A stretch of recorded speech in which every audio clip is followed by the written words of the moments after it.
Hey everyone, just published a book called SANE, and so I thought we could talk a little bit about sanity and delusion and what it means to live in actual reality. And I've got two props here for that. Can you see them? Two cats there sleeping and just chilling out. And really, they're sane, aren't they? They're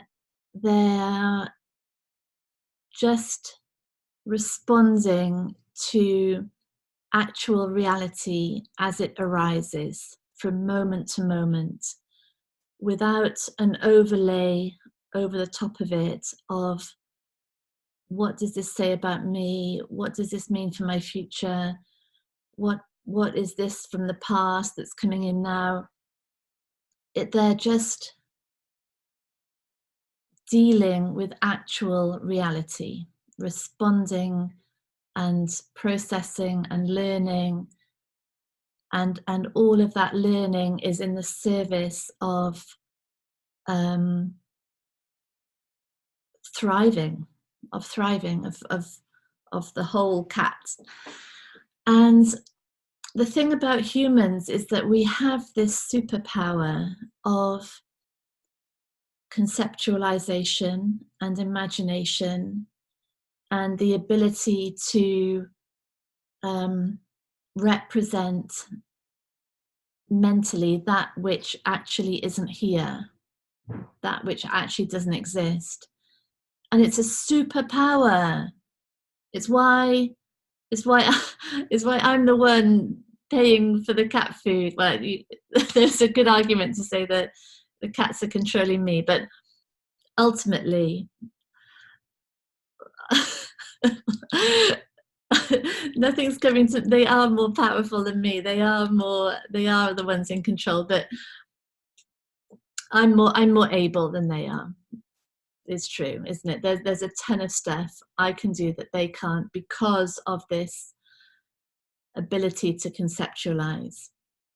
Now, the problem for humans is our superpower, isn't it? Because those concepts, that idea of self, that idea of someone else, an idea of past and future, of success and failure, money, careers, all of that, when held as actual reality, instead of just a concept, just a thought created idea, when held as actual reality, can mean our lives are insane, are completely deluded. We are living in imagination, believing it to be real. And so, and the cats don't have that, because they don't have this ability of conceptualization. We do. So it's both our superpower and our downfall. And so what we explore in this conversation, what I'm exploring in the book, is that taking concepts at face value, taking them as the way they appear, as reality, we are totally lost. We are stuck in a limited world of this believed self, with all its baggage, all its weight, whatever little remarks have been said to it over the years, whatever it's accumulated. We're just stuck there. That's that whole unquestioned idea. It's who we are. It's mad when you think about it. And that whole entire weight maneuvers its way around a world which is essentially only ever a projection of that acquired weight of self. You know, from the belief of self that I'm not worthy, or I'm inadequate, or I'm a failure. That's what's seen out there, is a world of people who are worthy, who are succeeding, who are doing so much better than us. Of course, that's what we see, because we're living in this unquestioned conceptual reality of self and other world, and none of it's true. So but when we slow down enough, and when there's a teacher or a book or a video or a recording or a conversation that allows us to,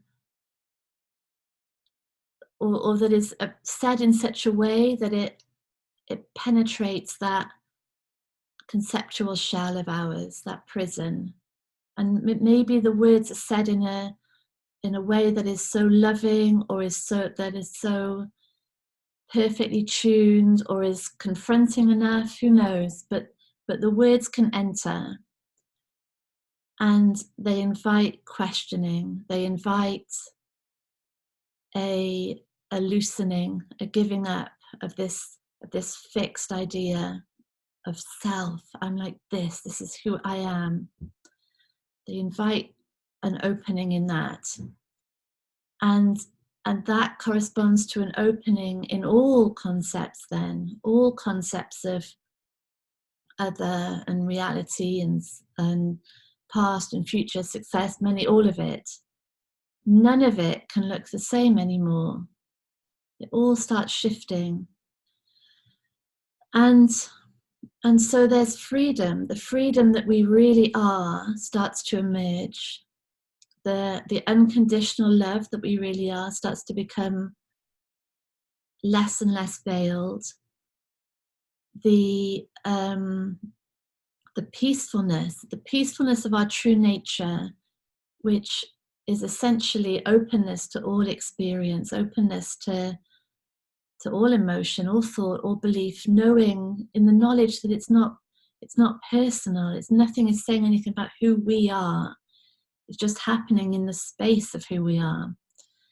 And so this true nature, which is their true nature, same thing, becomes more and more visible, more and more obviously who we are. And this defensive, conceptual conglomeration of beliefs just starts to lighten, loosen up. And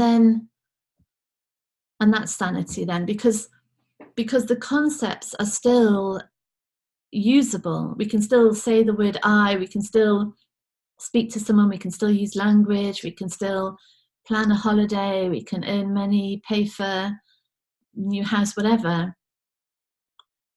But the concepts come back in the service of that thriving flow of existence, of life using everything that's available to flourish as part of a whole, the integrity of the whole. And that's sanity. Nothing else is sane.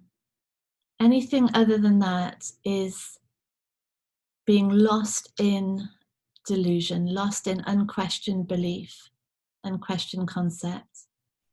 And we're all of us there.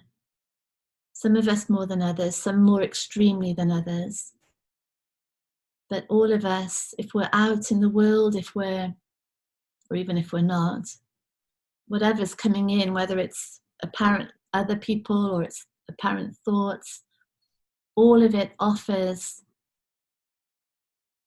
the opportunity to really explore what's being held onto, what's being protected or defended, what concepts are remaining like tight boxes, unquestioned, just taken at surface level.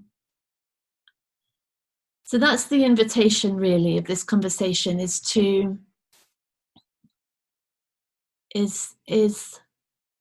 in total safety, in complete love, explore the reality, explore the actual truth of who we are, and we very quickly find that it can never be a belief. It can never be